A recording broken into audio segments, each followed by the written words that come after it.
Ladies and gentlemen, welcome to another video from AirlineGeeks.com. My name is James Field, one of the European correspondents on the team. Today we discuss a very important issue surrounding the aviation industry.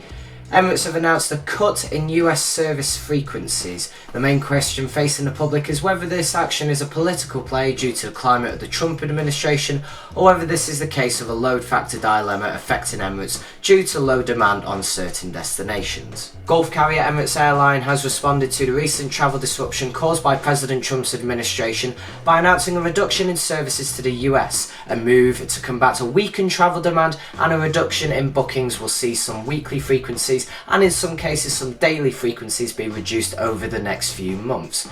Starting from May 1st, flights to Fort Lauderdale will operate on a 5 times per week basis rather than the usual 7. From May 23rd, the same depletion will occur with the weekly route to Orlando.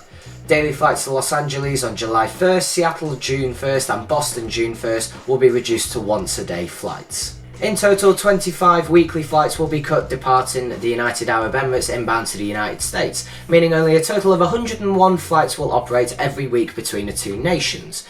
Emirates is the only carrier with non-stop flights between Dubai and the US, with the routes mostly being operated by a Boeing 777 and Airbus A380 respectively. Emirates released a statement saying, "Emirates can confirm that we will be reducing flights to 5 of the 12 US cities we currently serve.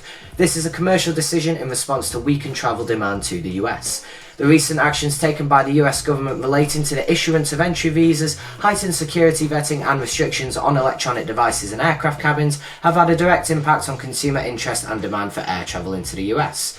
Until the start of 2017, Emirates' operations in the US have seen healthy growth and performance driven by customer demand for our high-quality product and our international flight connections. However, over the past 3 months we have seen a significant deterioration in the booking profiles on all our US routes across all travel segments.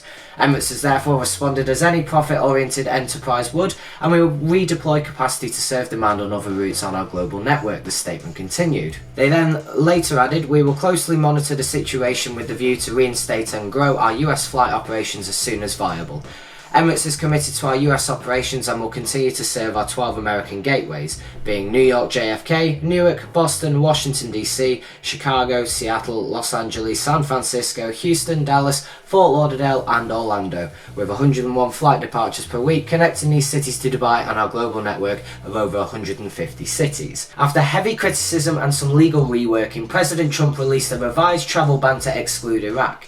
These bans, along with some other actions taken by the president, have caused the amount of travelling in and out of the United States to drop, with online booking websites reporting flight searches to the US being down from 6 to 17%. The news to a certain extent will please the likes of United, Delta and American, who have repeatedly complained about the nature of which the Gulf carriers have grown over the last decade using state subsidies, an accusation that the Middle Eastern carriers have rejected and denied consistently over the past 10 years. The American carriers and pilot unions want the US government to review the open skies agreements that allow Gulf carriers to fly freely between the two regions. Executives from Delta and United went to the White House in February this year to discuss the massive subsidisation of Etihad Airways, Qatar Airways and Emirates.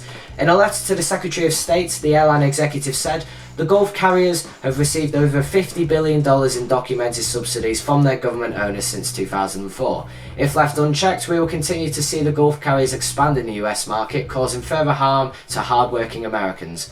The Gulf airlines are rejecting these claims, saying that they are not receiving an unfair advantage. The United States has also issued an electronic device ban on anything larger than a cell phone on flights originating in certain Middle East and North African countries. Passengers travelling from the 10 affected airports located in Egypt, Jordan, Turkey, Morocco, Kuwait, Saudi Arabia, Qatar and the United Arab Emirates are now required to place their large electronic devices in their checked bag. The restriction was enforced to improve the prevention of terrorist attacks following intelligence reports on terrorist groups looking at potential laptop-style bombs, a move that was soon followed by the United Kingdom but in relation to different countries. Over the next few months it will be interesting to see how Emirates continues to respond to the electronics ban along with other Trump-era regulations and whether or not they will continue to expand or instead cut more flights from their US destinations. What do you guys think? Make sure to put your thoughts down in the comments below. Otherwise, make sure to like and subscribe.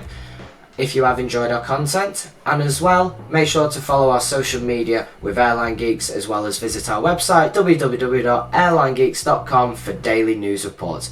Thanks very much for watching. This has been James Field from AirlineGeeks.com, signing off.